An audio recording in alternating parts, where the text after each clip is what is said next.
కారణం ఏమిటి అనేది కొంత తెలుసుకోవాల్సిన అవసరం ఉన్నది. రామగిరి మండలంలో ఎంపీపీ ఎన్నిక 27వ తారీఖున జరగాలి. ఎందుకు జరగాలి అంటే అక్కడ ఉన్నటువంటి ఎంపీపీ మరణించటం వలన అక్కడ ఎన్నిక జరగవలసినటువంటి అనివార్యమైన పరిస్థితి ఏర్పడింది. దానికి తెలుగుదేశం పార్టీ పోటీ పెట్టింది.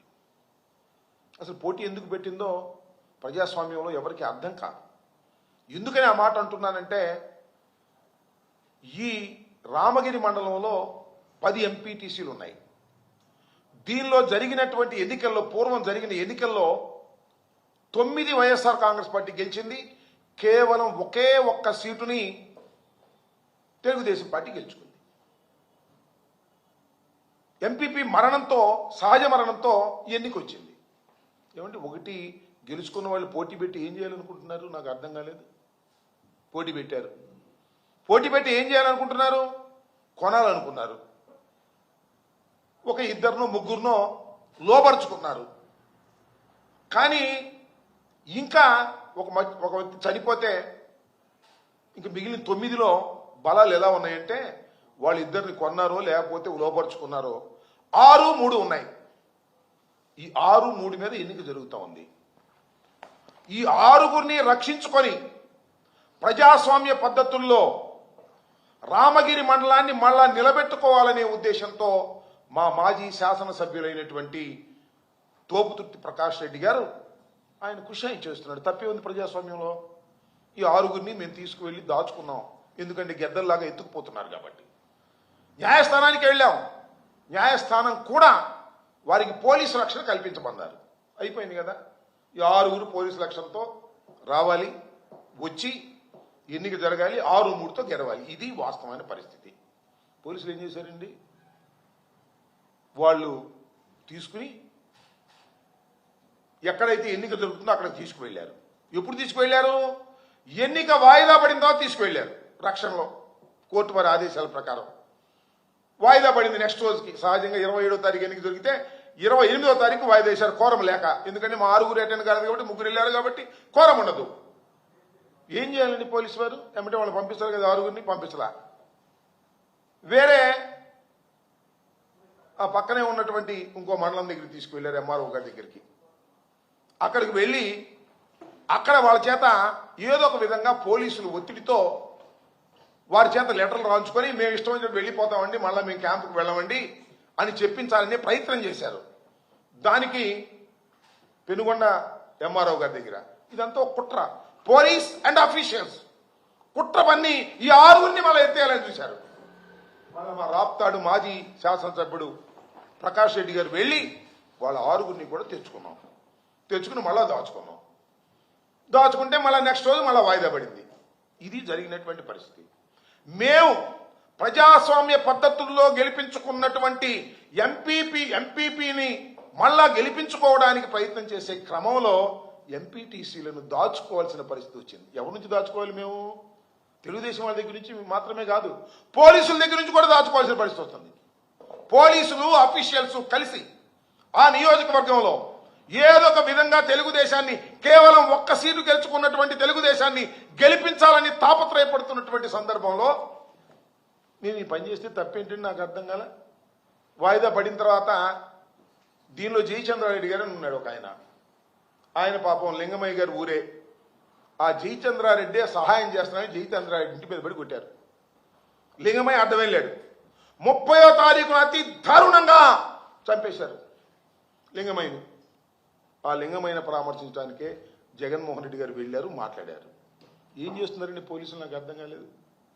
ఇలా జరుగుతూ ఉంటే ఈ పోలీస్ వ్యవస్థ, లా అండ్ ఆర్డర్ను కాపాడవలసినటువంటి పోలీస్ వ్యవస్థ తెలుగుదేశం వారి కొమ్ము కాస్తున్నప్పుడు, దౌర్జన్యం చేస్తున్నప్పుడు, వారి పక్షాన్ని నిలబడినప్పుడు ఏం చేయాలి నువ్వు నాకు అర్థం కాలే. అత్తిల్లో కూడా ఇదే పరిస్థితి. అత్తిల్లో కూడా మొత్తం అత్తిల్లో ఉన్నటువంటి పరిస్థితులు ఏంటంటే తణుకు నియోజకవర్గంలో అత్తిలి వెస్ట్ గోదావరిలో కూడా ఇదే పరిస్థితి. 20 మంది ఎంపీటీసీలు, వాళ్ళు 4. ఎవరు? తెలుగుదేశం 2, జనసేన 2. దానిలో ఒడంబడికలు 2.5 సంవత్సరాలు వాళ్ళు, 2.5 సంవత్సరాలు వీళ్ళు అని మాలోనే ఒడంబడిక చేసుకుని రాజీనామా చేశారు. రాజీనామా చేస్తే మళ్ళీ ఎన్నిక వచ్చింది. ఎన్నిక వస్తే ఏంటి అటు ఇటు చేసి ఇటు చేస్తే చివరికి ఏమైంది, ఒకరు ఇదైతే ఒకరు డిస్క్వాలిఫై అయ్యారు. 13-6 మాది 13 వాళ్ళు 6. ఎప్పుడు అన్ని ప్రలోభాలు చేసిన తర్వాత కూడా ఏం చేశారండి ఆ రోజు ఎన్నికల్లో?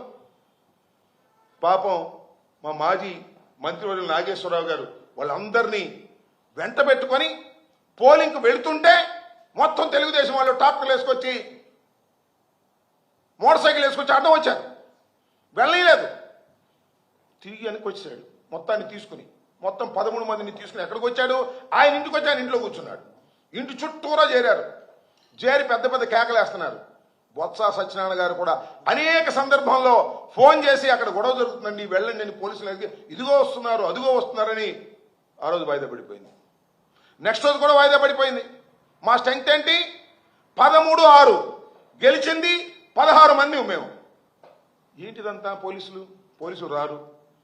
పోలీసులు ఎన్నికలు జరగకోకుండా ఉండేందుకు ప్రయత్నం చేస్తారు. మాకు మెజారిటీ ఉన్న చోట వారికి సపోర్ట్ చేస్తారు. ఏంటి రాజ్యం అని నాకు అర్థం కావట్లేదు. ఇలాంటి పరిస్థితుల్లో లింగమయ్య హత్య జరిగినటువంటి సందర్భంలో జగన్మోహన్ రెడ్డి గారు మాజీ ముఖ్యమంత్రి గారు వెళ్లి వారిని పరామర్శించి కొన్ని వ్యాఖ్యలు చేస్తే ఆ వ్యాఖ్యలంట చాలా ప్రమాదకరమైన వ్యాఖ్యలంట. ఒక ఆయన మాట్లాడుతున్నాడు. ఎవరు? తెలుగుదేశం పార్టీ అధ్యక్షులు మాట్లాడుతున్నారు. పల్లా శ్రీనివాస్ గారు మాట్లాడతారులే. ఆయన అంటాడు జగన్మోహన్ రెడ్డి గారు పెద్ద రౌడీ అంట. మేము రౌడీలు మీరా?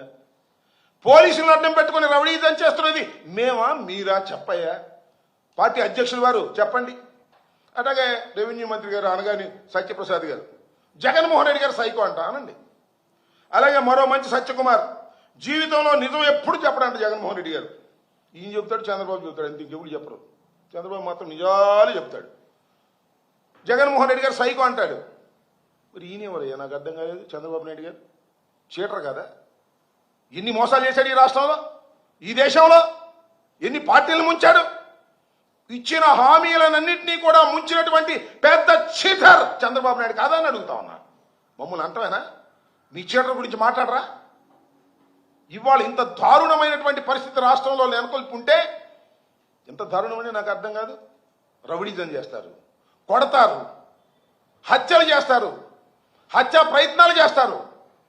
పలనాడు జిల్లాలో నేను రిప్రజెంట్ చేసినటువంటి జిల్లా ఇంతకుముందు గ్రామాలు వదిలిపెట్టి వెళ్ళిపోయారండి. ఎన్నికలు జరిగిన తర్వాత రక్షణ లేక వెళ్ళిపోతే తిరిగి రావడానికి వీలైనటువంటి పరిస్థితులు ఇవాళ కూడా పల్నాడులో కొనసాగుతూ ఉన్నాయి. దీనికి బాధ్యులు ఎవరు? పోలీసు వ్యవస్థ కాదని అడుగుతా ఉన్నా. పోలీసు వ్యవస్థని మీ గుప్పెట్లో పెట్టుకొని ఇవాళ రౌడీజం చేస్తున్నది నారా చంద్రబాబు నాయుడు గారి ప్రభుత్వం కాదని అడుగుతా ఉన్నా. దీని మీద జగన్మోహన్ రెడ్డి గారు కామెంట్ చేశారంట. అయ్యా, తప్పు చేసిన వారిని శిక్షిస్తాం, శాశ్వతంగా ఈ ప్రభుత్వమే ఉండదు. గతంలో కూడా అనేక సందర్భాల్లో చూశాం. మా ప్రభుత్వం మళ్ళా వస్తుంది, అధికారంలోకి వస్తాం, ఇవాళ తప్పు చేసిన ప్రతి వ్యక్తిని కూడా శిక్షిస్తాం చట్టపరంగా అని చెప్తే తప్పంట. దానికి ఏదేదో మాట్లాడుతున్నారు. హోంమంత్రి గారు వచ్చి మాట్లాడుతున్నారు. హోంమంత్రి గారు ఇష్టం వచ్చినట్టు మాట్లాడుతున్నారు. సరే, హోంమంత్రి గారు మాట్లాడటంలో నెంబర్ 1 లేదు, దానిలో అనుమానం లేదు. మైక్ ముందు నెంబర్ 1గా మాట్లాడతారు. చివరికి ఎస్ఐని కూడా ట్రాన్స్ఫర్ చేసే పవర్ లేదు దానికి. హోంమంత్రి గారికి చెప్తున్నా, సరే హోంమంత్రి గారికి చెప్పడం అనవసరం, అంతా చూస్తున్న లోకేష్ గారికి చెప్తున్నా, మీ ఇష్టం వచ్చినట్టుగా పోలీసు రాజ్యం చేయాలని ప్రయత్నం చేస్తే రోజులు ఎప్పుడు ఒకలాగా ఉండవు. రోజులు మారతాయి. ఇవాళకు 11 మాసాలైంది. కాలం కరిగిపోతా ఉంది. తరువాత మీ పరిస్థితి ఏంటో ఒకసారి ఆలోచించుకోమని కూడా ఈ సందర్భంగా నేను మనవి చేస్తున్నా. అధికారం ఉందని పోలీసుల్ని అందరినీ నేను అన్ను. మోస్ట్ ఆఫ్ ది పీపుల్ చాలా సీరియస్గా సిన్సియర్గా ఉండేవాళ్ళు ఉన్నారు. కానీ అలాంటి వాళ్ళకి పోస్టింగ్లు ఉండవు. ఎవరికంటే పోస్టింగ్లు? మీరు ఏం చెప్తే అది చేసే వాళ్ళకి పోస్టింగ్లు ఉంటాయి. ఎంపీపీలు బెదిరించే వాళ్ళకి పోస్టింగ్లు ఉంటాయి. లేదు, ఎమ్మెల్యేలు బెదిరించే వాళ్ళకి పోస్టింగ్లు ఉంటాయి. అడ్డగోలుగా కేసులు పెట్టే వాళ్ళకి పోస్టింగ్లు ఉంటాయి. ఏంటండి దారుణం? నాకు అర్థం కాదు. కంప్లైంట్ ఇవ్వడానికి వెళ్తే కంప్లైంట్ తీసుకున్న సందర్భాలు ఉన్నాయా? కంప్లైంట్ ఇవ్వడానికి వెళ్ళి కేసులు పెట్టారు ఈ 11 మాసాల్లో. ఉదాహరణ నేను ఇచ్చా 5 కంప్లైంట్లు, ఒక్క రిజిస్టర్ చేయలే. ఇప్పుడు చేశారులే 4. రిట్ ఆఫ్ మ్యాండమస్ కోర్టులో వేసిన తర్వాత 4